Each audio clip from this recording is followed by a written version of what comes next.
Hey y'all, it's Laura and I am back with another Cocoa Vanilla Studio video, and this time around we are playing with the Happiness Collection, which is one of the older collections, one that has been in my stash for a while, and one that I fully admit to have been doing a little bit of hoarding with, because I didn't get a lot of this one when it first came out, and this was before I became part of the design team, so I still don't have a lot of it, but I absolutely love this collection, and the colors were too perfect for these photos of a beautiful tulip magnolia tree. It's a Japanese tulip magnolia tree that was on campus at the college I attend, and it went into full bloom 2 days after a massive ice storm near my house.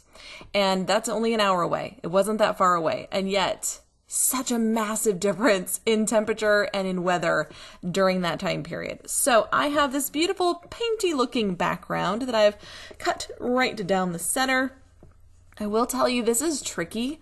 I love this diagonal design and I have used it quite a lot in the past, but it is always so tricky to get this to cut perfectly straight from one corner to the other because my paper trimmer is literally 12 inches. It doesn't do any further, and corner to corner like that diagonally is longer than 12 inches.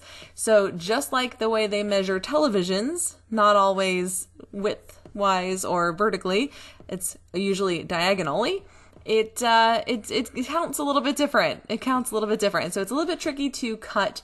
And so I use my beautiful T-square ruler and I go one direction with it and then I turn it around and go the other direction, and where it meets in the middle, that's where we cut. It's rarely perfect, but we're going to cover up that seam anyway, so it doesn't really have to be perfect. Now, these photos are a variety of things here. So I've got the whole tree in one picture, but the largest photo is a square photo, 4x4 photo, of the actual blooms on this tree because they were so beautiful. They kind of look like, I mean, they look like tulips, obviously, but they kind of look like those flowers on lily pads, you know, that like cup around the top of the leaves. That's what they look like, and they're just stunning. And the color was like this fuchsia pink. Oh, loved it. But look at how perfectly this beautiful tree matches the colors in this collection. It was made to be. It was meant to be. It was made for this particular paper. We had to use it. And then I just have a very simple blue cardstock background. Now, I have had people ask in the past, I do tend to use basil cardstock personally. I just like the weight of it a lot better.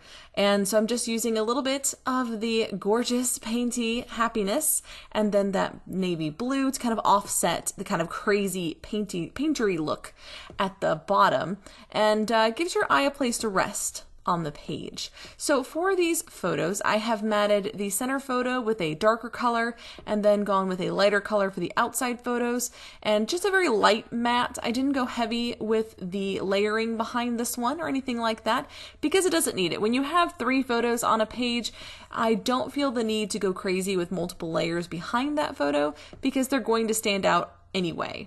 And also being located here as it is on the center line of the layout, it's going to draw a lot of attention to itself anyway. Now here is where I really wanted to play. These are frames from the Happiness Collection, and I decided to go ahead and cut one in half, diagonally of course, and that way I can stair step them with my photos and add in some little extra designs. And I was thinking probably cut aparts would be tucked underneath of there, and that's exactly what I ended up doing.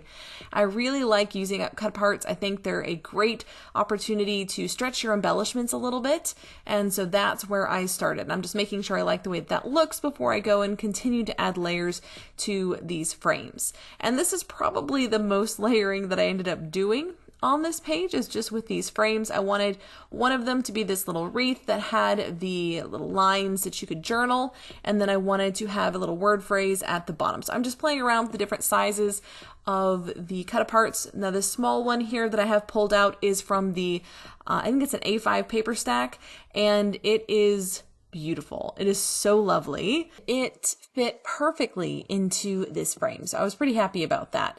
Now I am going to go ahead and tape all of this down and then start playing with some florals, because of course I'm bringing florals. Literally scrapping pictures of a beautiful floral filled tree. You knew florals were going to have to go onto this page too. So this is a pretty simple design overall. It's just a half and half. There is a beautiful seam that runs down the center that is a great place to stack your photos, and this is a design that I have used fairly often and really enjoy. I think it's a great way to take on the diagonal design in a very linear way so that you have this base, this foundation that you're following in that diagonal flow, and it's just a really fun stair-step way to add your photos. It's also a great way to get a lot of photos onto a page without feeling like you're overwhelming the page. So I have a 4x4 photo and 2 3x4 photos on this page, and it doesn't in any way feel overwhelmed. Now, I did decide to play with the titles a little bit, but I don't end up using these mostly because there was a couple of other things I wanted to use instead, and I didn't want the title to overpower my photos, and I felt like these titles were a little bit too big, and they were taking a little bit too much attention away. So here is the second cut apart piece that I had found in the stack of cut aparts that I kept with this collection, because I do pre-cut out my cut aparts, and I fussy cut any pages that I know that I'm going to want. Things like florals and butterflies and icons and full words. If there's the great big words I could use as titles, I will fussy cut those too. And having those ready to go when I'm scrapping really helps a lot with my scrapbooking, I find. It makes it so much easier for me to sit down and be creative when everything is just ready to go. So every time I get a new collection in, particularly with Cocoa Vanilla, because there's often a lot of pieces that I want to fussy cut for Cocoa Vanilla collections, I do sit down and fussy cut them out ahead of time. And I find that just so much easier when I sit down to scrap and find all of these beautiful bits and pieces ready to go. So now I'm dipping into the ephemera pack, and I found this lovely phrase, which was a bit smaller than in the die cut titles, and that worked a little bit better for me. I do play around with this half of a frame, so it looks like there was a frame that I had used previously for another layout and had just the other half of the frames behind, and I will bring that back and use that as well. Considered a couple of options here and there, but let's face it, we all knew I was going to go back to the florals because that is just my happy place. Florals just make me happy. I do love these little dangling tassels, but they were getting lost in that background. You really couldn't see them, and so I wanted something that was going to stand out a little bit more. So here is that frame piece. I have gone ahead and cut it in half, and so now I have two photo corners. And I'm showing you a couple different ways that you could use them. You could go opposite corners if you wanted to. You could tuck them behind the top and the bottom photo like this.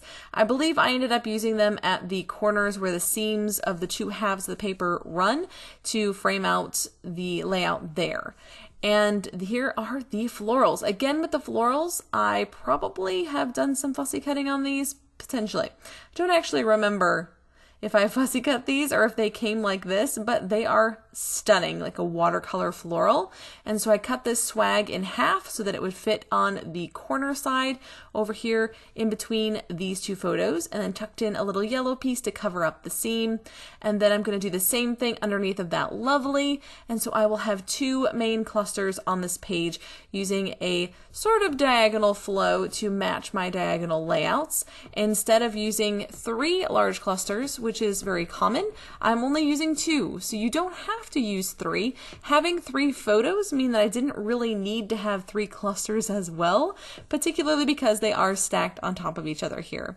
So I'm just building up a little base behind my title, which is going to look really nice and give a little bit more of a pop to that area of the layout. This also kind of fills in that gap because, as you can see, I have the 2 frames filling in a gap in the stair step of the photos, and so the opposite 2 corners needed a little something to fill in that gap, and so it just feels more cohesive from top to bottom when those gaps are filled in similar ways. So I have florals on one side on the left, florals on the right, and then I have the frames at the top and the bottom, and so they're mirroring each other across the page.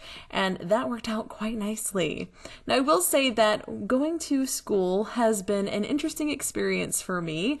I am 38. and going back to school to finish my bachelor's degree after 20 years of starting it and walking away and working on it a bit more 10 years ago, and now I'm finishing up. I'm in my last semester and I'm extremely excited to be done, but it's also been a very interesting experience to be on a college campus again, and especially one that is a full university and not just the community college that I attended before.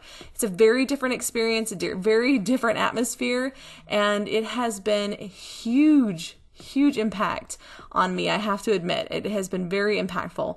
And I would encourage you, even if you did not attend college, I would encourage you to go check one out. Just walk on the campus and experience it when they have their little tour days, or if there's a football game or something like that. I would encourage you to go and check it out, because the campus has a very interesting feel to it. You just feel a little like you're in your own world, like the rest of the world doesn't exist.